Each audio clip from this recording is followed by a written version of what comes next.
elevation. We hunt and we hungry, we salivating, turning nothing to something and celebrating. Markets changing, recalibrating. The first to get acclimated is the first to stack the payments, but you need to act with patience, but be careful waiting, cause this opportunity won't last forever before it is evaporated. So if you wanna flip some houses, hit me up to make a plan. Your flip deserves the upper hand. Everybody, welcome back. So the cool thing about this episode is we're doing a part 2. We've got Jordan Cunningham with Cunningham Invest still in the house with us here at the Broadway Collective, and we've got a great conversation going. If you didn't listen to the first part, obviously for context, you got to listen to that first part because it really lays out the foundation for what Jordan is doing as an investor, what we did with him on this particular project on Hinsdale, and a lot of the design features. We talked about what we call one-of-one elements, and those are the amazing things that help sell properties. So definitely check out that first part of the episode. Now, as we jump into part 2, we're going to go right back to my conversation with Jordan, and we're really going to dive into the numbers. So I think you're going to be super happy. Make sure and stay to the end to find out exactly how much Jordan made on this project, how as a team Elevation helped source it, help run it for him, and help sell it on the back end. I think you guys are going to be super impressed. Hope you guys get a ton of value, and let's jump into today's episode. Let's talk a little bit about the numbers because we are huge proponents of sharing the numbers. Luckily on this one, spoiler alert, the numbers are very good. We do other episodes where I share them and the numbers aren't so great. But maybe talk to the audience about the overall budget that you had. You know, you had a $420,000 budget, but you it's funny, we both compared our spreadsheets and we came out to the almost super similar net profit. But talk to our audience about how that 420 kind of got stacked together and made it so that, you know, you've got management fees, design stuff. I don't want to steal your thunder, but talk to us how that kind of got constructed. Yeah, I think originally going into it, we had a couple comps in the neighborhood across the street that were like one was 1.28, 1.35. So that's kind of like the goal we were trying to go for. And the numbers that worked towards that was about 300 to 325 as far as construction goes. Yep. Halfway through the job, looking at comps throughout the neighborhood, one had just sold for 1.5, one had sold for 1.55, and one was on the market for like 1.65. Granted, they're in a little separate neighborhood, but the fields are very similar. There's like just either side of this open space that our house backed up to. Different style house, but ours was the ranch. Ours was in the cul-de-sac. Ours backed up to the open space. So I felt pretty confident that we were going to be able to meet those comps. So that kind of changed my mind as far as like, how much money do I want to put into this basement bar, the theater room? How much money do I want to put into the bathroom and that kind of stuff? And so I think that gave me a little bit more freedom to make a little bit more higher end decisions as far as what we wanted to do. But we wound up spending almost exactly 400 grand on construction. And then there was 20 grand of miscellaneous costs. That was kind of the project management, the design, utilities, insurance, all that kind of stuff. Yeah. So I wound up spending about 420 all in.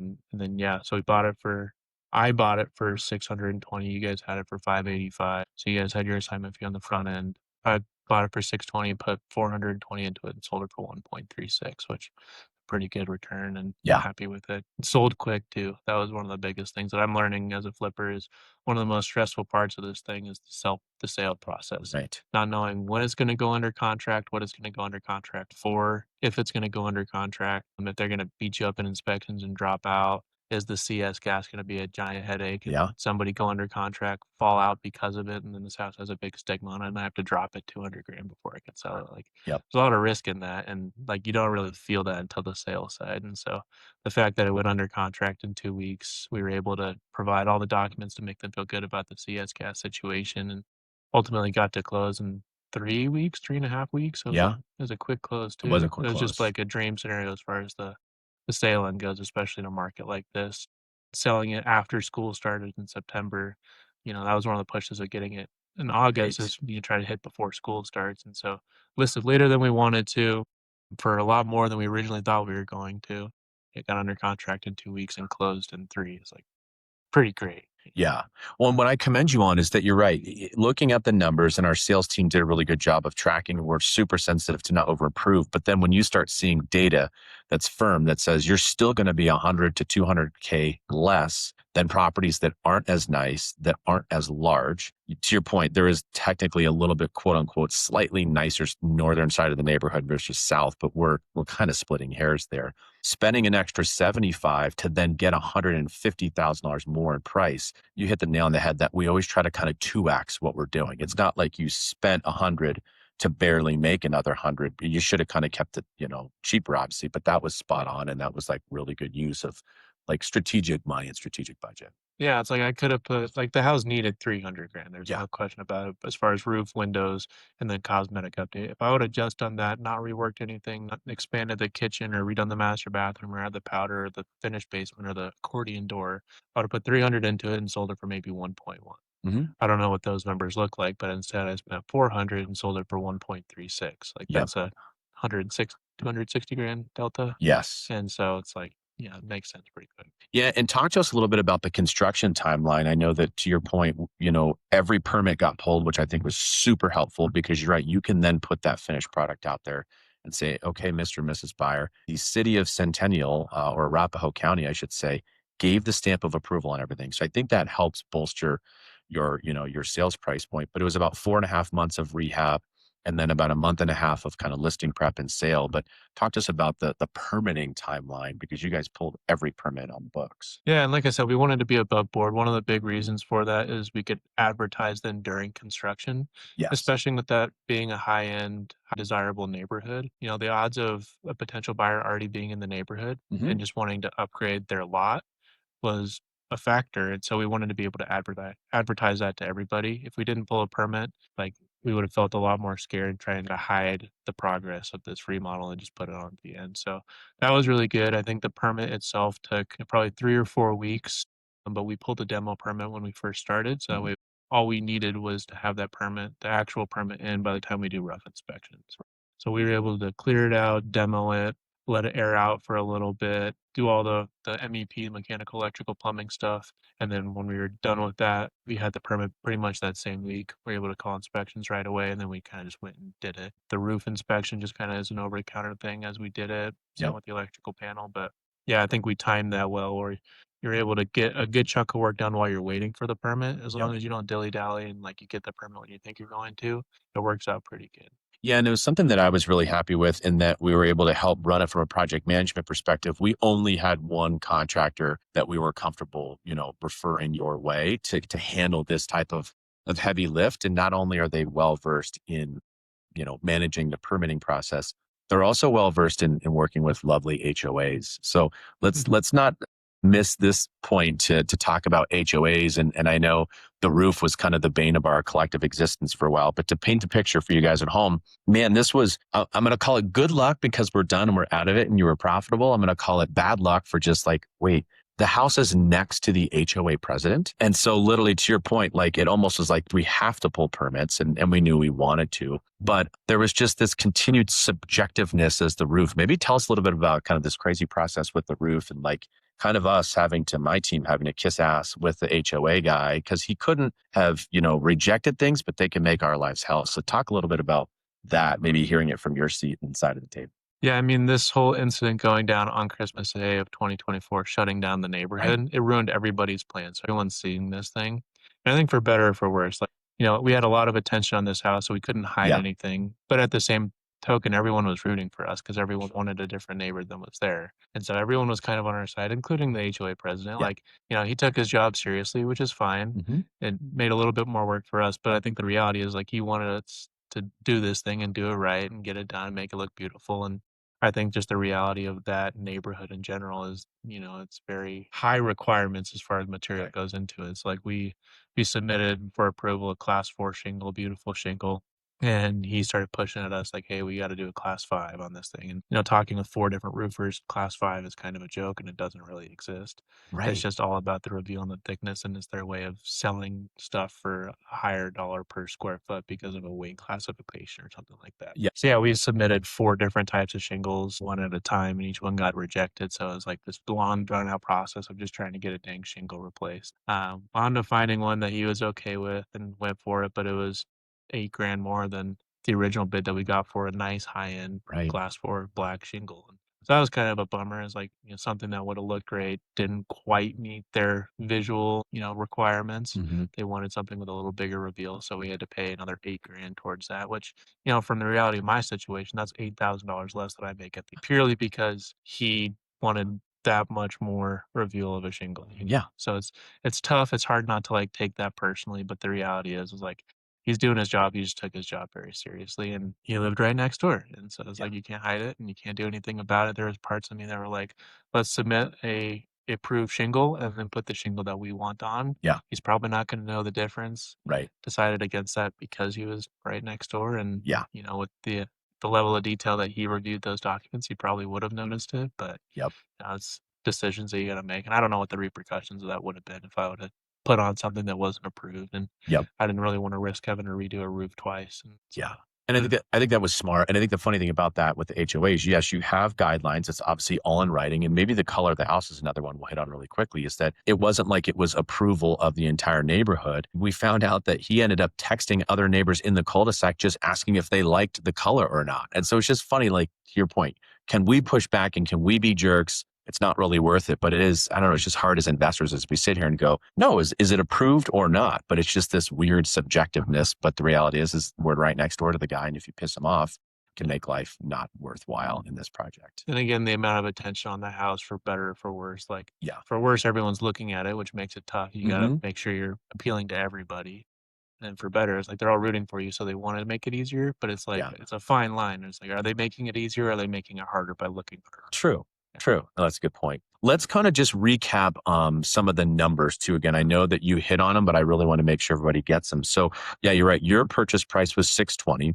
That included the elevation assignment fee. And again, since this was off market, it wasn't like there was a commission. We made an assignment fee. And then it was 420 grand all in for construction, also elevations, project management fee, our design fee, and then your contingency budget. Maybe kind of talk to us about the inspection contingency, which you had that I thought was very, very smart at this price point versus we always say, normal construction contingency, but you had an inspection contingency. Kind of talk about that really quick, actually. Yeah, I mean, like on my analyzer spreadsheet, I have, construction costs, which I try to be conservative on because that's kind of built-in contingency right there. But then I always have 10% set aside for 10% of construction. So in Right. this case, we spent 400 grand on this thing. I had 40K set aside as far as the numbers that I was seeing, from the expectation I was setting myself. I had 40 grand set aside for anything that could come up in inspection. And I think the reality of this one is we touched everything, and it was all through a contractor, so it's all warrantable. And so I knew that we weren't gonna get anywhere close to this 20 grand. I think we wound up spending 5 grand Hmm. and, like, a couple little things as far as inspection goes, but just having that pool of money set aside, that was just basically a bonus at the end of the day that I wasn't necessarily seeing because I was looking at, like, the net profit, what it says, which was a considering we'd spent that whole contingency. Right. And so, Yeah. as we got a little closer, I wound up dropping that percentage a little bit down just on my analyzer tool, but Smart. I never dropped it over 20. Mhm. It's just so I had a little bit of a bonus at the end and had myself covered no matter what. But I always keep 10% of construction as far as running numbers go. Yeah, and I want everybody to listen to that because a lot of times, especially as investors, we say, "Oh, well, the number is 400, and then we're going to put in 40. So our real rehab budget is 440." No, you're spot on. We want that to be bonus. We want that to be profit. That's really, really important, and especially again, that's where like sales and acquisitions needs to talk to the investment side of things to make sure we're on the same page. So good job for doing that. Talk to us a little bit about you funded this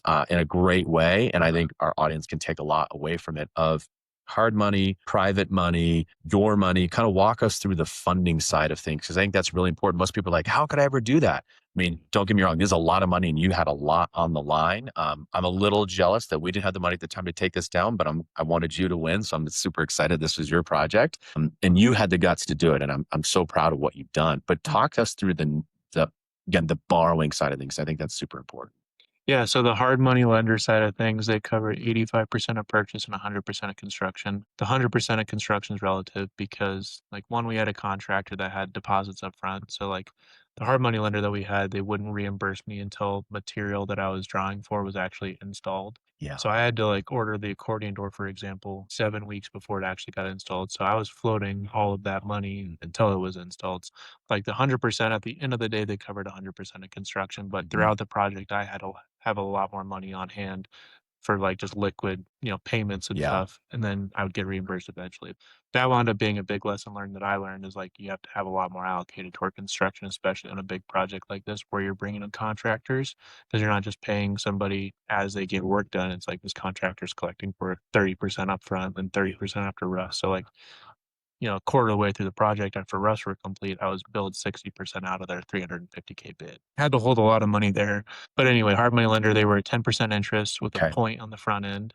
Yeah, I that's think one good. of the big wins about this house is I was able to buy it for cheaper. My other Louisville house that I'm selling for 1.3, I bought that one for 820 instead of 620. So like that interest rate right off the bat comes into play with that extra Yeah, 200 grand. Payments were actually less because I got it for such a good price, and then the construction was more, obviously. sure. So they were 85 and 100% for a point. And then on the private money side, I borrowed 150 for friends and family. I was paying them 12% on their money and then a couple points too, mainly because they're friends and family, and I Sure. wanted to kick back, what I Yeah. can. Wound up paying out 7,500, just kind of flat fee profit there, Okay. plus the 12% monthly interest. And then I wound up having to bring about 75 grand to it.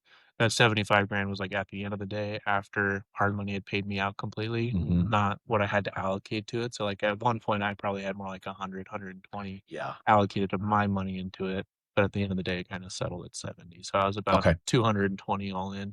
Personal money that I needed, borrowed half of it, used half of my HELOC. So that's where I got my personal funds from, is a HELOC on my house. So I have 8% interest on that HELOC that I have to consider too. Hmm. Yeah, I wound up having to bring about 220 for a project that was about 1.1 million all in as Yep. far as cash required between hard money lenders and myself. Nice. And the thing that I'm really excited to share with the audience too is I want you to reveal your net profit because that's such an awesome number. But I also want to talk about the cash on cash return because it's the actual amount of money. Yeah, your $200,000 to $210,000 is the actual money between what you had friends and family and what you personally funded, and then the return you make versus definitely we talk about ROI or return on investment. And this is, 16, 18% return on investment, which is great. But the numbers start to get like I actually talk to people at cocktail parties sometimes, and they don't even believe the actual returns you can make because you did this in 6 months too. And the crazy thing is I looked at our spreadsheet and it was to the day, the 7th to the 7th, 6 months of buying the deal, fixing it up, getting it ready to list, putting it on market, and actually closing. It's insane. It was like 180 days. But tell the audience your actual net profit, which you've done a great job of describing all the different costs, but your net profit. Yeah, so I made 180 on this thing, which Nice. huge, like Yeah. life-changing money for me, especially leaving my job. Like Yeah. feel super blessed with that. That sets up my short-term finances for a while. Unfortunately, I had some bad projects last year that 180 had to pay off a little bit. So Okay. 80 didn't hit my bank account at the end of the day, and Yeah. I had to pay off quite a bit, or not quite a bit, but enough. Yeah. But yeah, felt really good about it, and it's definitely proving to myself that like this concept works and that Yes. leaving my job was a good decision. And also I'm a lot less worried about the next 2 years. The reality of flipping is if you're doing it full time and that's it, you only get paid when you sell these things. Yep. So if I don't have a property going right now, I'm not getting paid for 6 to 8 months, who knows how long. And so having this now reserved is huge for me. And it allows me to be a lot more picky on my next deal because I'm Mhm. not in a rush to get my next deal. Yeah. And so, yeah, I mean, it worked out really good. And I think, definitely pretty scary dealing with that much money, not having a Sure. lot of good comps in that neighborhood. The highest other house in our specific neighborhood, not on the other side of the open space, but on our side, there was no other house that sold for over 1 million. So he set the record by 360 grand. If that would have came into play and that would have dropped, then all of a sudden I'm losing 200 grand versus making 180. So it's definitely a big game. Mhm. Feel really grateful for how it played out. I think I made a good decision as far as really focusing on the lot of this place Yeah. and the property itself.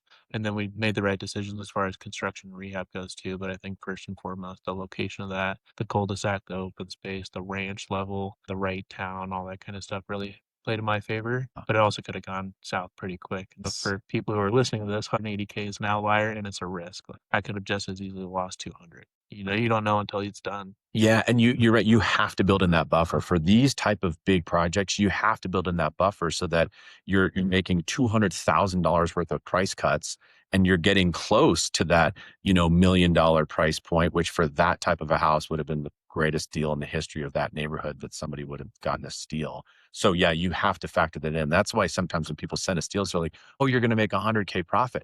Well, yeah, you had to risk $1.1 million. And so that's way too risky. You got to have these beefy spreads And the of, 100 grand isn't guaranteed. Like my oh, Louisville yeah. house, we were on the market for 1,325.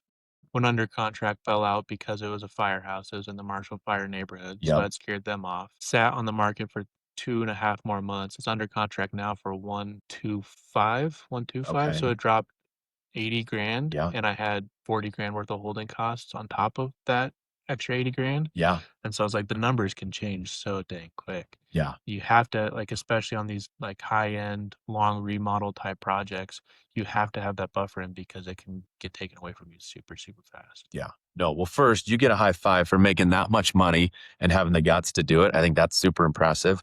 And the cash on cash return is what gets exciting because, again, you're putting in roughly $210,000, to make 179, which is amazing. And then your actual Jordan Cunningham and Cunningham Invest putting in 75 grand. I mean, you're making almost 4 times your money on doing that, which is freaking awesome. I mean, that's one way to It's look at it. The smart other way to leverage look way. at it is it's all loaned money. I didn't have to use any of actual That's cash from true. my savings account on this thing. So the cash on cash return is infinite. That's a good point. I forgot about that. That since it's a HELOC, theoretically, it's not one amount. And it's funny because people sometimes, again, you got to be responsible with debt. You got to be responsible with leverage. That's when we're trying to teach people. Like we sit in the academy and say, "Hey, how do we fund these things?" I mean, you could have done a better job of like, yeah, you've got equity in a primary home. Let's tap the HELOC to do that house, or you're borrowing money from friends and family. Where else are they going to make 12% of actual return? Like you guys know, listening to me, I'm a big stock market guy. I get it. I own NVIDIA myself. Like on paper, it's going up really fast, but you don't get that as a return. It's not money in the bank. So like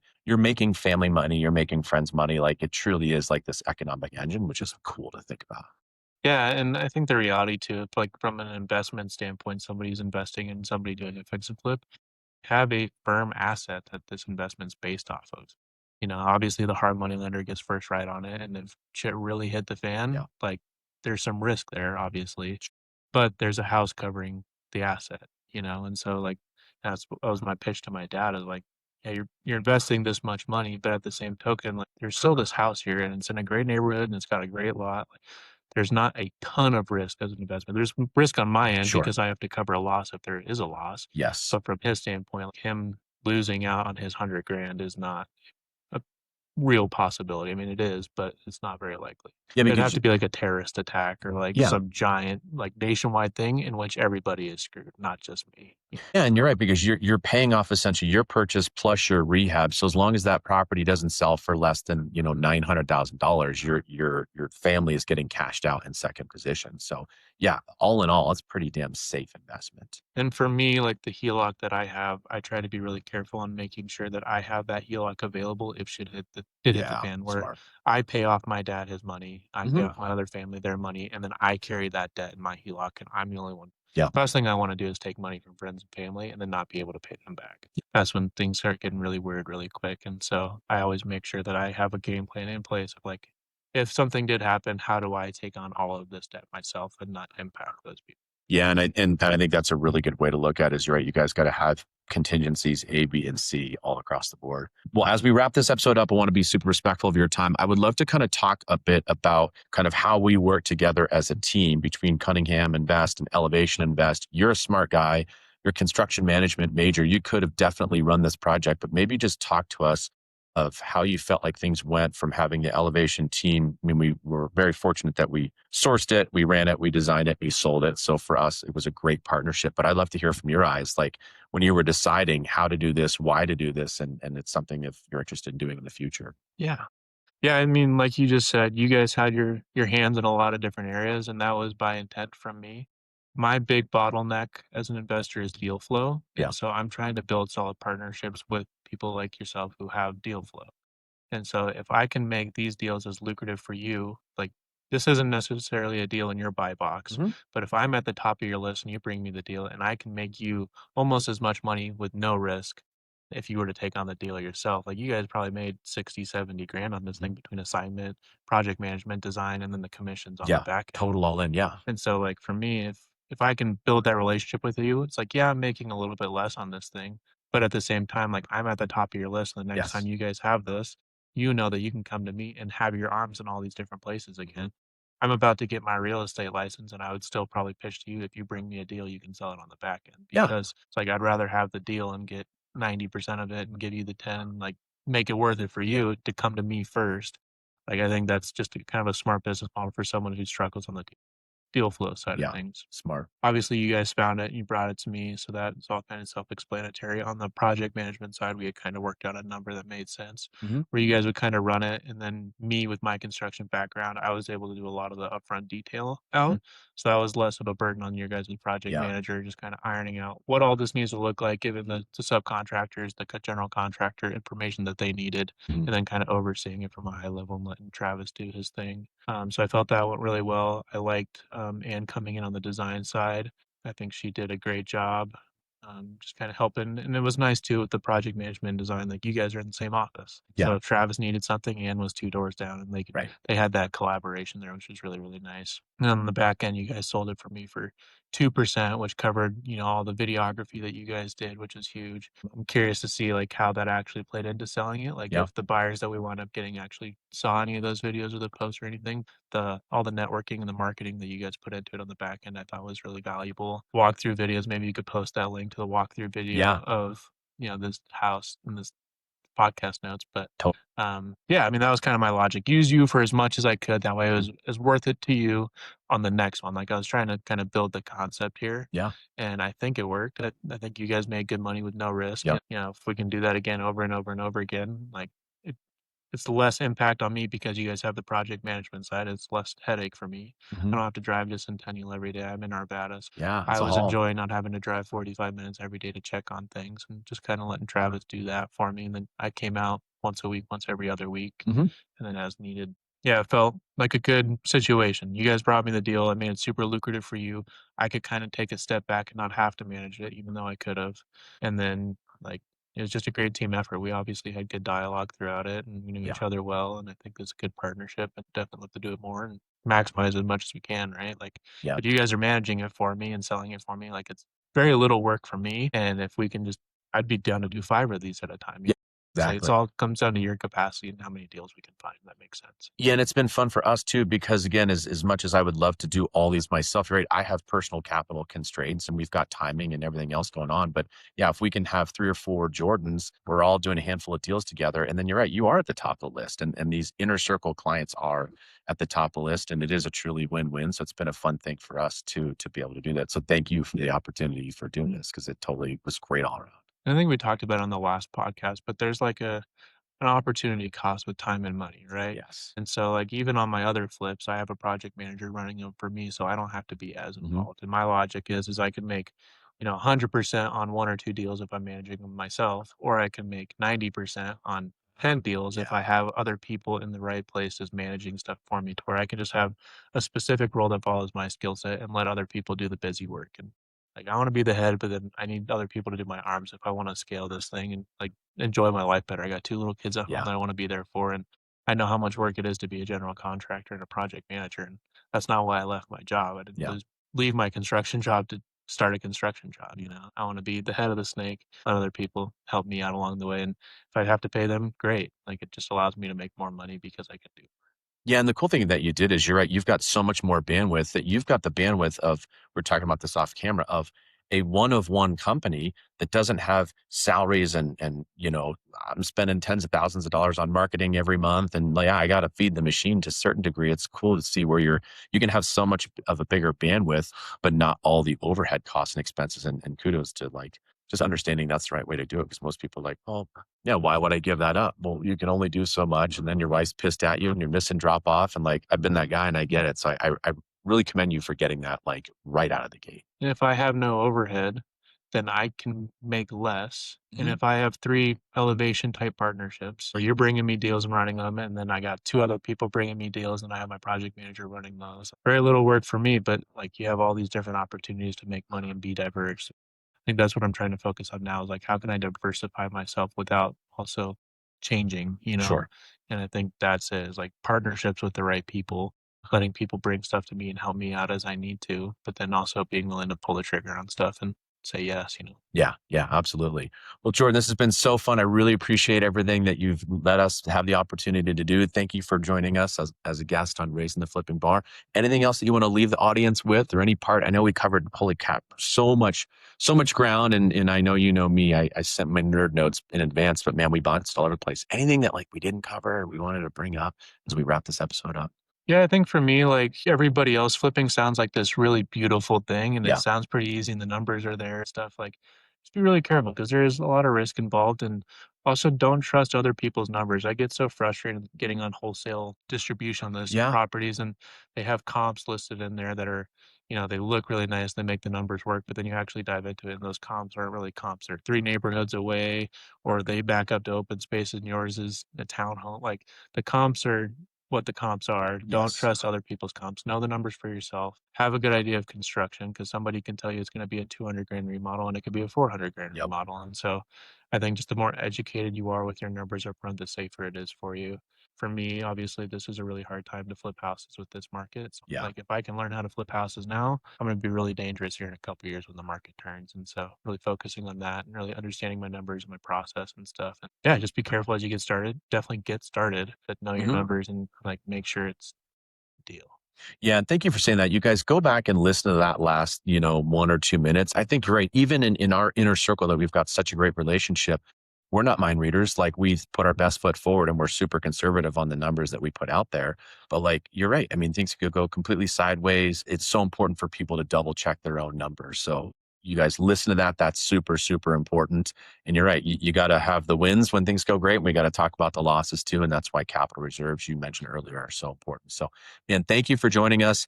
You guys definitely, if you've got any interest, how can people get a hold of you? I know you've got your own company, but whether it's an email or a website or like, how can people get a hold of you and get in touch with you? Yeah, I mean, I'm pretty bad at checking stuff, but I got a LinkedIn. Check me out on there. Yep. I just started an Instagram that more than anything is just for before and after pictures for Cool. myself. Feel free to message me on there and Yeah. I'll read it at some point. Then email me, Jordan at Cunningham-invest.com, and happy to meet whoever and grow it. I'm all about building the right partnership. So I'm not trying to meet 1,000 people, but I would love to meet, the right people and like grow with people.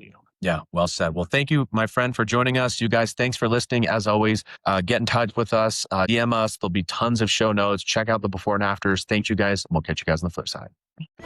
Elevation, elevation. Flip that house, man, this money for the making. We gon' get it, hustle harder every day, fam. Sky's the limit, time